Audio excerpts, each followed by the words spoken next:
दोषी कौन था? भाग 3। बुआ की चुप्पी का क्या कारण था? मैं सोचने लगा कि वे पिता हैं, पुरुष हैं, इतने मजबूर तो नहीं कि बेटी से चाहकर भी न मिल पाएं।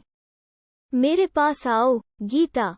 सच मानो, तुम्हारी इच्छा के बिना मैं कभी कुछ नहीं मांगूंगा। आओ, यहाँ आओ, मेरे पास।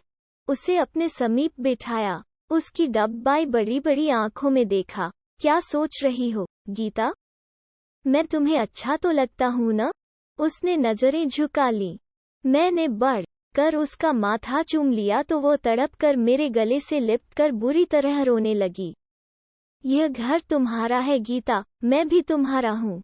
जैसा तुम चाहोगी वैसा ही होगा। मैं तुम्हारा अपमान कभी नहीं होने दूंगा। बहुत सह लिया है तुमने। अब कोई भी इंसान तुम्हें किसी तरह की पीड़ा नहीं पहुंचाएगा। सुबकते सुबकते वो मेरी बाहों में ही सो गई। सुबह वो उठी तो मेरी तरफ एक लजीली सी मुस्कान लिए देखा। नए ऑफिस में मेरा पहला दिन अच्छा बीता। शाम को घर आया तो मेरी तरफ 5,000 रुपये बढ़ाकर गीता धीरे से बोली, यही मेरी जमा पूंजी है, यह अब आपकी ही है। चलिए, जरूरी सामान ले आएं। मैंने सूची बना ली है।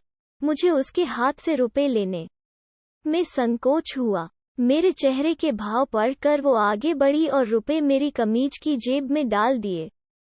फिर अपनी हथेली मेरे हाथ पर रख दी। उसी दिन हमने और जरूरी सामान खरीदा और टूटी फूटी गृहस्थी की शुरुआत की। कहाँ पागल थी गीता? पल पल मेरे घर को सजाती संवारती, मेरे सुख दुख का ख्याल रखती। मुझे तो यह किसी भी कोण से पागल न लगी थी। हाँ, शरीर अवश्य एक नहीं हो पाए थे, मगर उसके लिए मुझे जरा भी अफसोस नहीं था। वो मुझे अपना समझती थी और मेरे सामीप्य में उसे सुख मिलता था, यही बहुत था। मैं सबको यह दिखा देना चाहता था कि उन्होंने गीता को कितना गलत समझा था, विशेष रूप से उसके पूर्व पति को, जिसने मात्र चंद पलों के शारीरिक सुख के अभाव में हर सुख को ताक पर रख दिया था।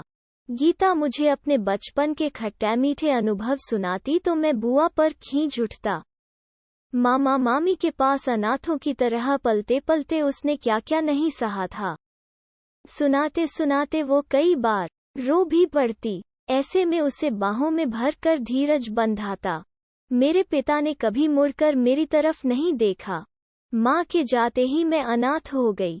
अगर मैं मर गई तो क्या आप मेरे बच्चों को अनाथ कर देंगे? गौतम, क्या आप भी ऐसा करेंगे?